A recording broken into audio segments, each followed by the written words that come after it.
او په دغه میاشت کې د اعمالو سره د عبادتو سره داسې کارونه په دغه میاشت کې نوي وکړئ چې هغه کار تاسو په تیر روزه کې نوي کړئ، هغه کار تاسو په تیر وخت کې نوي کړئ.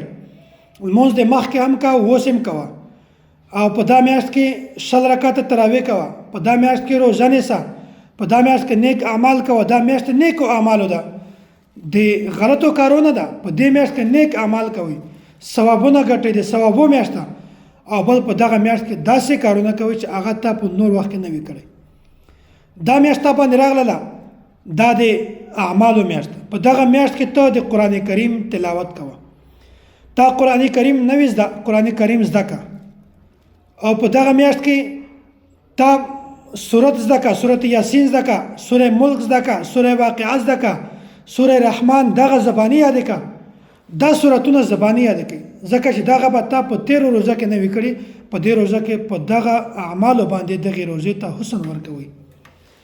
او داسې په دغه میاشت کې داسې عمل وکړه چې هغه باندې الله او د الله رسول د تا نه خوشحال وي. د یتیم ماشوم کفالت کوه. یتیم ماشوم د هغه هیڅ اسباب نشته، هیڅ وسایل نشته ورسره، د هغه د زندګي تیرولو هیڅ اسباب نشته. د هغه انسان، د هغه ماشوم کفالت وکړه. د هغه په سر باندې لاس کې ده، هغه د روزې او د خوراک د رین سین انتظام وکړه. او داسې ځای چې په هغه کې د ټیوبویل ضرورت وي، د اوبو ضرورت وي، د خلکو سره ډېرې زیاتې روپۍ وي، خو هغه په صحیح طریقه په صحیح ځای باندې نه استعمالوي. خلکو ته د ټیوبویل اهتمام وکړه، د اوبو اهتمام ورته وکړه. داسې دیني مدارس کې واړه واړه ماشومان دي، یتیمان دي، غریبان دي، هغو کفالت واخله.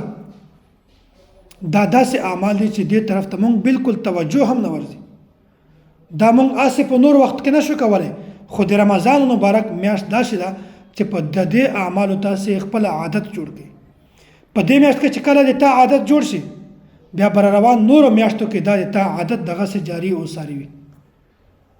نبی علیه الصلاة والسلام دا خپل یو معمول و چې کله به رمضان مبارک میاشت راته، په هغه نه مخته به دا اعمال شروع کول.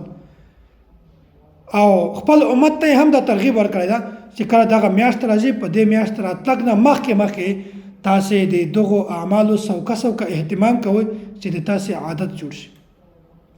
وایي تاسې صدقه ورکوئ د رمضان مبارک په میاشت کې، خو په دې نه مخکې شعبان په میاشت کې هم معمولی صدقه ورکوئ چې کله دغه میاشت په تاسې باندې راځي چې تاسې په صحیح طریقه د دې میاشتې استقبال وکړئ.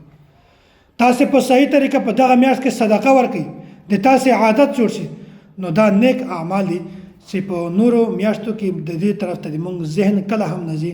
نو په دغه میاشت کې د دې اعمالو هم تاسې ډېر زیات اهتمام کوئ.